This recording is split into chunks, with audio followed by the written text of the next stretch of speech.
வணக்கம்.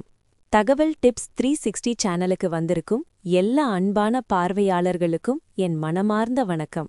நான் உங்கள் டாக்டர் திலகவதி. இந்த சேனலில் நம்ம தினசரி வாழ்க்கையில் நிறைய பேர் வெளிப்படையாக சொல்லாம உள்ளுக்குள்ளேயே அனுபவிக்கிற ஆரோக்கிய பிரச்சனைகள் பற்றி ரொம்ப எளிய மொழியில தெளிவாக பேசுறது தான் என்னோட நோக்கம். இன்னைக்கு நிறைய பேர் மனசுக்குள்ளேயே கவலைப்படுற ஒரு விஷயத்த பற்றி நம்ம பேச போறோம். அது என்னன்னு கேட்டீங்கன்னா, முடி உதிர்வு. சில நாட்களுக்கு முன்னாடி என்ன பார்க்க லக்ஷ்மின்னு சொல்லக்கூடிய ஒரு பெண் வந்தாங்க. வயசு 32. அவங்க வந்த உடனே அவங்க முகத்துல ஒரு சோர்வு, ஒரு ஏமாற்றம். பேச ஆரம்பிச்சதும் அவங்க மனசுல எவ்வளவு கவலை இருக்குன்னு எனக்கு புரிஞ்சுது. அவங்க சொன்னாங்க, டாக்டர், என்னதான் முயற்சி செஞ்சாலும் என்னோட முடி கொட்டுறது நிற்க மாட்டேங்குது. லக்ஷ்மி சொன்னத நான் அமைதியா கேட்டேன். அப்புறம் அவங்க வாழ்க்கை முறைய கொஞ்சம் கொஞ்சமா கேட்டு பார்த்தேன்.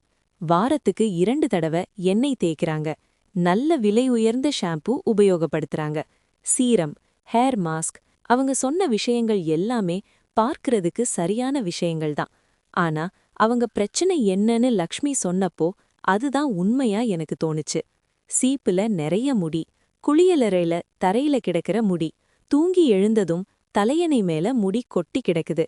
அப்போ கொஞ்சம் கலங்கிய குரல்ல லக்ஷ்மி என்ன கேட்டாங்க, டாக்டர், என்னோட முடி ஏன் இப்படி ஆகுது? அப்போ நான் லக்ஷ்மி கிட்ட ஒரு சின்ன உதாரணம் சொன்னேன். லக்ஷ்மி, ஒரு செடி நல்லா வளரலேனா நீங்க முதல்ல எதை பார்ப்பீங்க? அவங்க சொன்னாங்க, மண் சரியா இருக்கா, தண்ணி போதுமா, வேர் நல்லா இருக்கான்னு பார்ப்போம். நான் சொன்னேன், அதுதான் உண்மை. நாம செடியோட பூவை பார்த்து பூ சரியா இல்லைன்னு கோபப்பட மாட்டோம். மண்ணை சரி பண்ணுவோம், வேரை பலப்படுத்துவோம். அதே மாதிரிதான் நம்முடைய முடியும். முடி உதிர்வு ஒரு பிரச்சனை இல்ல, அது ஒரு அறிகுறி. அதுக்கு மூல காரணம் நம்ம உடம்புக்குள்ள இருக்குது. இன்றைய வாழ்க்கை முறையில மன அழுத்தம் அதிகம், தூக்கம் குறைவு, உடல் சூடு, ஜங்க் ஃபுட், எண்ணெய் அதிகமான உணவு, சுற்றுச்சூழல் மாசு, அதிக சிந்தனை, இது எல்லாம் சேரும்போது முதல்ல பாதிக்கப்படுறது முடிதான்.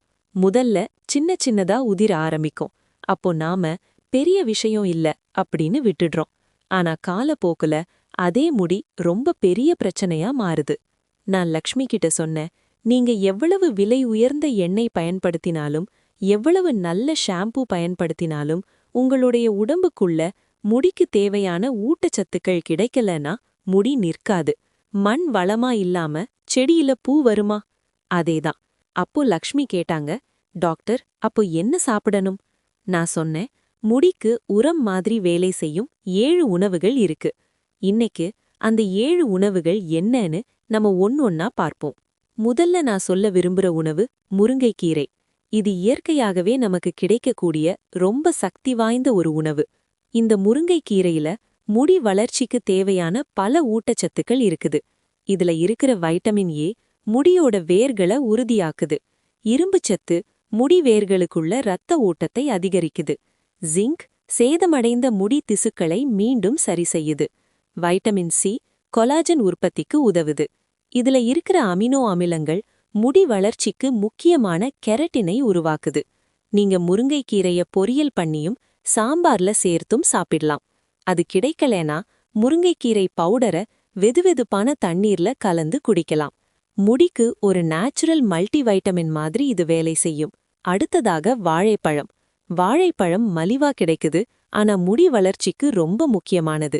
இதுல இருக்கிற சிலிக்கா முடிய அடர்த்தியா வளர வைக்குது. மன அழுத்தத்தினால முடி உதிர்றவங்களுக்கு இதுல இருக்கிற வைட்டமின் B6 ரொம்ப உதவியாயிருக்கு. இதுல இருக்கிற ஃபைபர் உங்களுடைய ஜீரணத்தை மேம்படுத்துது. ஜீரணம் நல்லா இருந்தால்தான் முடிக்கு தேவையான ஊட்டச்சத்துக்கை சரியா உடம்புக்குள்ள சென்று சேரும். நீங்க தினமும் 1 அல்லது 2 வாழைப்பழம் சாப்பிடலாம். அடுத்ததாக கருவேப்பிலை. கருவேப்பிலைனா சாதாரண தாளிப்பு பொருள் அப்படின்னு நினைக்காதீங்க. முடி வளர்ச்சிக்கு இது ஒரு பொக்கிஷம். இதுல இருக்கிற பி காம்ப்ளெக்ஸ் வைட்டமின்கள் முடி வளர்ச்சியை வேகப்படுத்துது. இதுல இருக்கிற காப்பர் இளநரை வராம பாதுகாக்குது. கருவேப்பிலை தொடர்ந்து சாப்பிட்டா தலையில இரத்த ஓட்டம் நல்லா அதிகரிக்கும். நீங்க கருவேப்பிலை சட்னி, பொடி அல்லது தாளிப்புல அதிகமா சேர்த்து சாப்பிடலாம். அடுத்ததாக தேங்காய் மற்றும் தேங்காய் எண்ணெய். தேங்காய் முடிக்கு இயற்கையான ஈரத்தன்மையை கொடுக்குது. இதுல இருக்கிற ஆரோக்கியமான கொழுப்புகள் முடி வேர்களை பாதுகாக்குது. பொடுகு பிரச்சனை இருந்தா அத குறைக்க உதவும். தேங்காயை உணவுல சேர்த்துக்கலாம். தேங்காய் பாலை சமையல்ல பயன்படுத்தலாம். குளிக்கிறதுக்கு அரை மணி நேரம் முன்னாடி தேங்காய் எண்ணெயை தலையில் தேய்த்து குளிக்கலாம். அடுத்ததாக நெல்லிக்காய். நெல்லிக்காய் முடிக்கு ஒரு மருந்து. இதுல இருக்கிற வைட்டமின் சி முடிய உறுதியா வைக்குது. முடி உதிர்வுக்கு காரணமான டிஎச்டி ஹார்மோனை தடுக்க உதவுது. நீங்க நெல்லிக்காய் ஜூஸ், உலர்ந்த நெல்லி அல்லது நெல்லிப் பொடி எந்த வடிவிலையும் சாப்பிடலாம். அடுத்ததாக மோர். ஆயுர்வேதத்துல ஒரு விஷயம் சொல்வாங்க, ஜீரணம் சரியில்லைனா முடியும் சரியாயிருக்காது. மோர்ல இருக்கிற ப்ரோபயோட்டிக்ஸ் உங்களுடைய ஜீரணத்தை மேம்படுத்துது, உடம்போட சூடையும் குறைக்குது. மோர் குடிச்சா உடம்பு முடிக்கு தேவையான ஊட்டச்சத்துக்களை நல்லா கிரகிக்கும். மதிய உணவுக்கு பிறகு 1 டம்ளர் மோர் போதுமானது. இறுதியாக பாதாம். பாதாம்ல முடி வளர்ச்சிக்கு மிக முக்கியமான பயோட்டின் இருக்கு. வைட்டமின் இ முடிக்கு மினுமினுப்பு கொடுக்குது. ஒமேகா ஃபேட்டி ஆசிட்ஸ் முடி உதிர்வை குறைக்குது. நீங்க பாதாமை இரவு ஊற வைத்து காலை தோல் நீக்கி சாப்பிட்டா அதோட முழு பயனும் உங்களுக்கு கிடைக்கும். லக்ஷ்மி இந்த உணவுகளை தொடர்ந்து 3 மாதம் சாப்பிட்டாங்க. முடி உதிர்வு மெல்ல மெல்ல குறைந்தது. புது முடி வளர ஆரம்பிச்சது.